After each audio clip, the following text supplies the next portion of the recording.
Hello students, it is Mrs. Moore bringing you your second lecture of the week, and this is going to be a current events enrichment. It's kind of a complicated subject. I'm going to share with you a newspaper article because I think they're so informative in linking history with the present, especially with our current pandemic that's going on. So I have a newspaper article for you that is going to take 1800. And we're going to look at ways that the Hapsburg dynasty prevented the spread of sicknesses. So that's what we're going to look at. I'm going to move the camera for a moment, and I'm truly awful at moving the camera, I've learned, to show you a map so that you can have a sense of the area we're talking about. Yeah, okay. It helps if you make that noise. Here we go. Okay. So this map is a post-World War I map, but it really was the most satisfactory to me to show you the area we're going to be talking about. So this is again after the war, but you have to imagine Austria and Hungary as being a part of a dual empire, okay? And they often feuded with, see Turkey here? This was the Ottoman Empire. This was the Ottoman Empire then. And so these are Muslims, and the Muslims and the Christian Empire obviously would fight over religion, right? Okay. Another factor here, we look at this is the Balkan Peninsula here.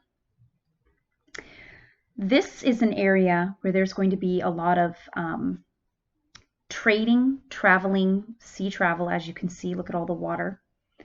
And therefore, when you have people who've traveled, what do they bring with them? Sicknesses. And so one way that this Hapsburg emperor, whose name is, I believe, is it Joseph? Yep, Joseph I. He is going to basically try to stop the spread of smallpox by having a cordon. And I'm going to explain to you exactly what a cordon is, but he's going to have like a fortified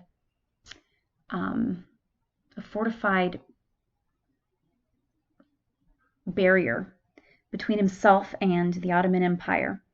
And it's going to kind of be along this southern area here. This is the area we're talking about that they're going to fortify. So I just wanted to make sure that you guys kind of understood this. I can show you a picture of Joseph, about whom the article is. It's about, this here is Emperor Joseph I, the handsomest of all the Habsburgs. At least that's what they used to tell him. Okay, I'm going to put the camera back on me. Sorry, guys. There's no easy way to do this. Okay. One day I'll have, my own cameraman, and he'll figure this out. Hey, why aren't you doing this right? Okay, guys. Where did I put it? Oh, I put it on wrong. Okay. I hope none of you got nauseous during that. Sorry. Okay, so let's look at this article. There we go. It is written by Wes Mitchell and Charles Ingrao. It's called Joseph I's Coronavirus Solution. And again, we know that 300 plus years ago, there was no coronavirus. However, this emperor dealt with sickness in a way that maybe we can learn from. That's the point of this article. And these two men who are doing the writing, one has written a book called The Grand Strategy of the Hapsburg Empire. The other has written about the Hapsburg monarchy. And so it's kind of interesting. These two professor types have their somewhat obscure knowledge that they work on and they write about. And then they realize there's something in their studies that has led them to something very relevant to our times. So let's see what they learned about the Hapsburg Empire and what Joseph I did that showed some wisdom. All right. So as countries around the world frantically erect barriers against the spread of the novel coronavirus, it might be helpful to look at one of the most successful quarantine systems ever created. In 1710, Emperor Joseph I decided to block the chronic spread of diseases from the Balkans, that's that peninsula I showed you with all the water and the sea travel, by creating a continuous sanitary cordon along the Hapsburg monarchy's southern frontier with the Ottoman Empire. So Turks and the southern frontier there of basically what was once Hungary, okay? So cordon, this word cordon, it can be used as a verb or a noun, all right? So you can create a cordon, you can cordon something. A cordon is a line of people, military posts, or ships stationed around an area to enclose or guard it. It also is a border that suggests restricted access. So now we know exactly what this word means. So it's sanitary, keeping it clean, trying to prevent germs, okay? His action failed to save him. Here's some irony. He died of smallpox in April 1711 after he huddled with his prime minister who was unaware that his own daughter had contracted the disease. No one knew then much about social distancing, so he didn't know not to have his prime minister with him as he hunkered down in fear of the sickness, or to say, hey, your daughter kissed any sailors lately? Yeah, I'm just being silly, okay. Nonetheless, the empire's sanitary cordon outlived him by a century and a half. So even though he died, the empire is going to maintain this cordon. So let's see what it looked like and how it was useful. The system Joseph created had several strengths. In an age when most international borders were defined only by overlapping feudal jurisdictions, the Hapsburg Ottoman frontier was a visibly delineated 1,000-mile line of rivers, mountain peaks, and border markers posted by a bilateral peace commission. It was already a military zone with extensive fortresses and army garrisons, which not only defended against Turkish raids, but enforced customs and the processing of Christian refugees fleeing Ottoman rule. Okay, so one thing that enforcing this line did, keep invading Turks out, okay? And also, you're seeing exactly what is coming into your country, kind of matters. And you can allow Christian refugees in, but in an orderly way, okay? So let's see what this looks like.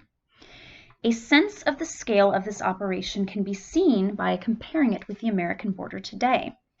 Whereas we rely on 21,000 U.S. Border Patrol agents stretched tenuously, which means kind of weakly, frankly, across the long Mexican and Canadian frontiers, as many as 100,000 fierce, colorfully clad Serb and Croat infantrymen were available to guard a southern Hapsburg border zone that was typically dozens of miles deep.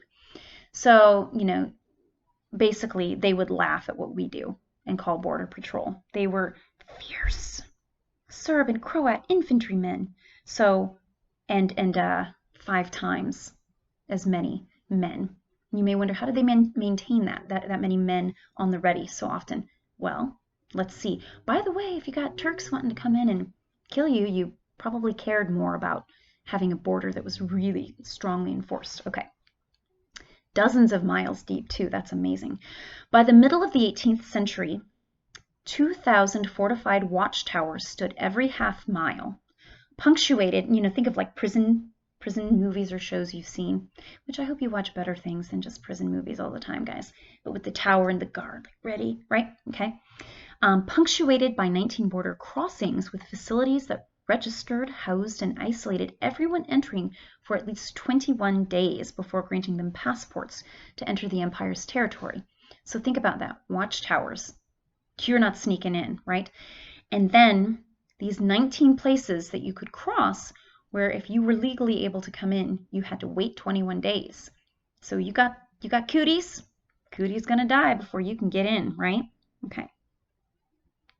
So quarters were disinfected daily with sulfur or vinegar, and trade goods graded on their susceptibility to transmitting germs.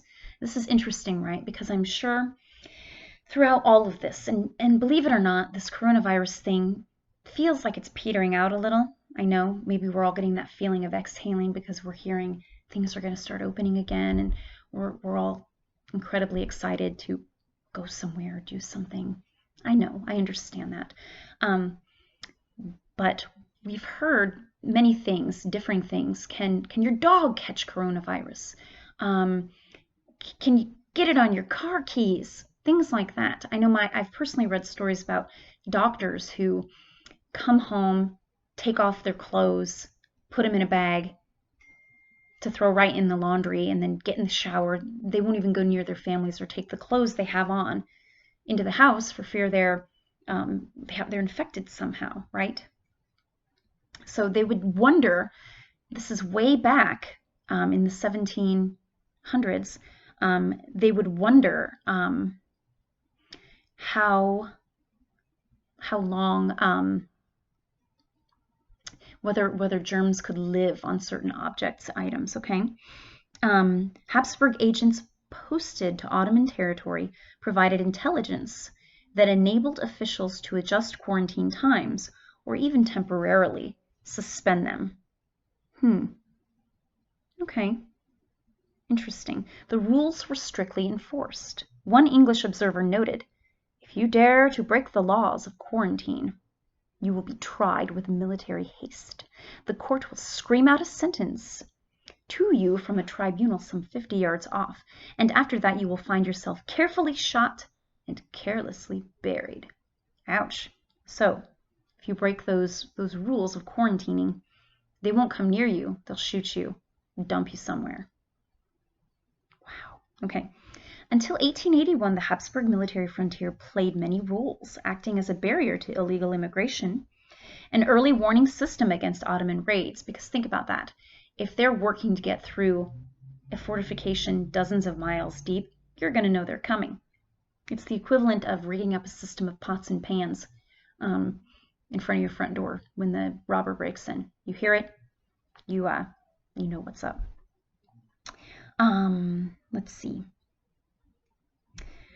It was a source of superb irregulars to fight Austria's wars. So think about that.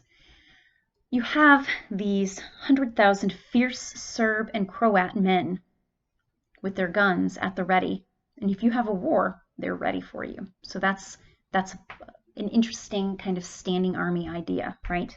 Okay. But it was in fighting epidemics that it arguably made its greatest, a largely unheralded contribution. In the century and a half before the frontier's permanent establishment, the plague alone had entered Europe from the Near East on at least 8 occasions. So this is before the cordon had been established. Afterward, no major outbreaks occurred. At least 5 times epidemics in the Ottoman and Russian empires were stopped cold at the empire's border. So they were able to keep some things out. The cordon became a place where epidemics could be systematically studied. One admirer was Napoleon, best known for destroying his enemies and their institutions, the French. He adopted it during his occupation of Egypt, then ordered that it be preserved in its entirety following France's annexation of Croatia. So he saw, this is in 1798, he saw the way the system was cordoned, or the border was cordoned, and he said, this is great, we can use this. See, he admired it. The reasons for the cordon's demise, or why it stopped, would be recognizable in our own time.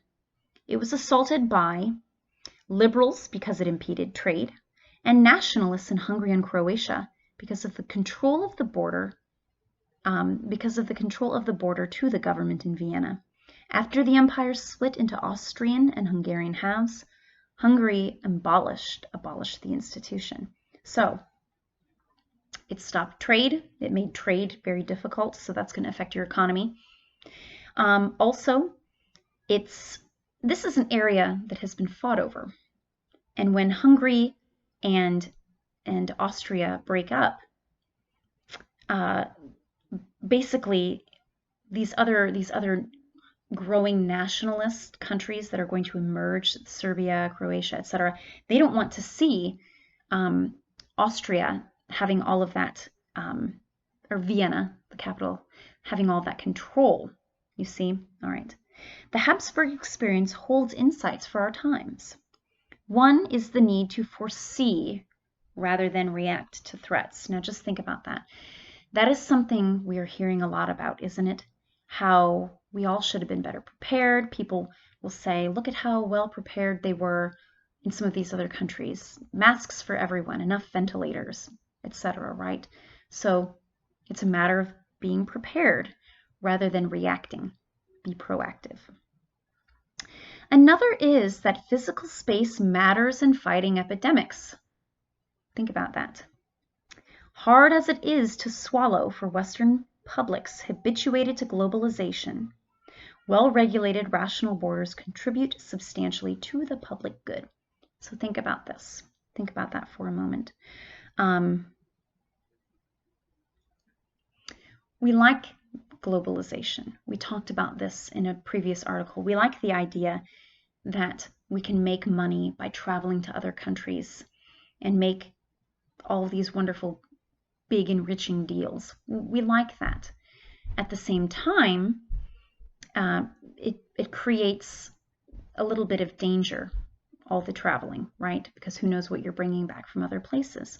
This is also an argument, and we don't like to hear this because we like to be a melting pot country and invite people in, and especially people from places that are dealing with hardship and fearing for their lives by tyrannical, violent regimes.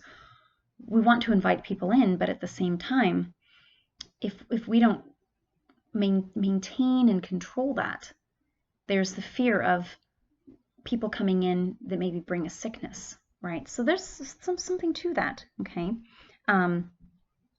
Let's see. Another is that epidemics are not only about public health, they are about geopolitics. For the Hapsburg authorities, their management was also a security issue. Okay, so they were trying to keep their nation safe, trying to be aware if the Turks were invading. So maybe there's something to that for us as well. The monarchy's position vis-a-vis the Ottoman Empire parallels the West's current relationship with China, insofar as the world's worst contagions, SARS, avian flu, and COVID-19, originate from a power that is also a strategic rival.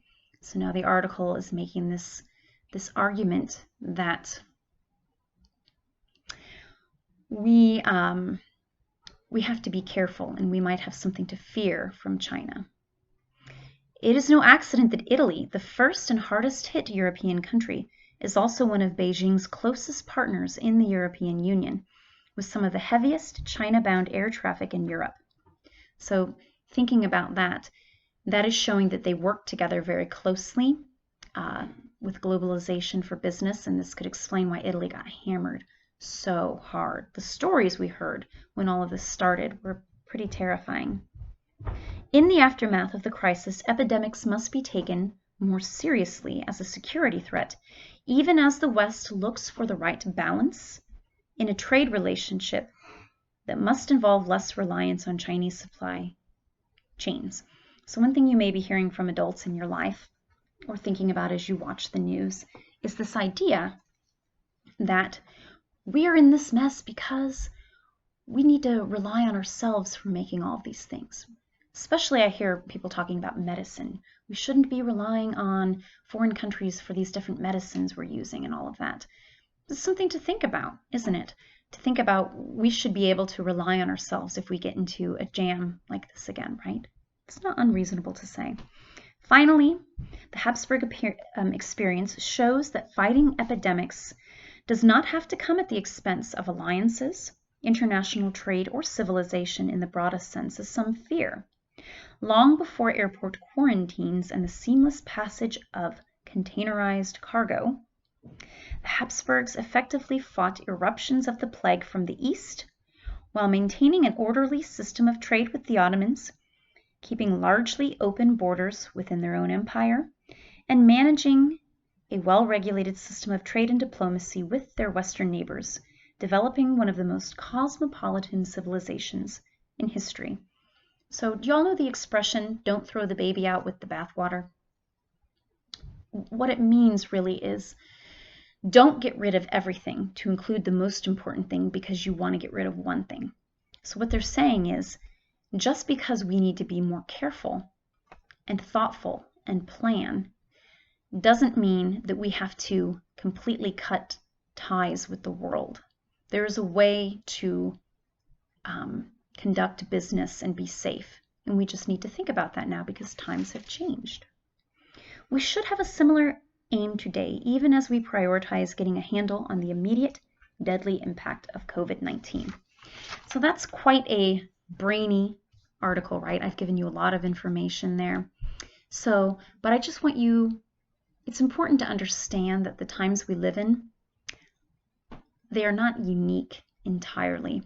That history, we hear this expression, repeats itself. Yes, it certainly does. But this is the concept that we are confronting things others have confronted. And we have to learn from that, right? Okay.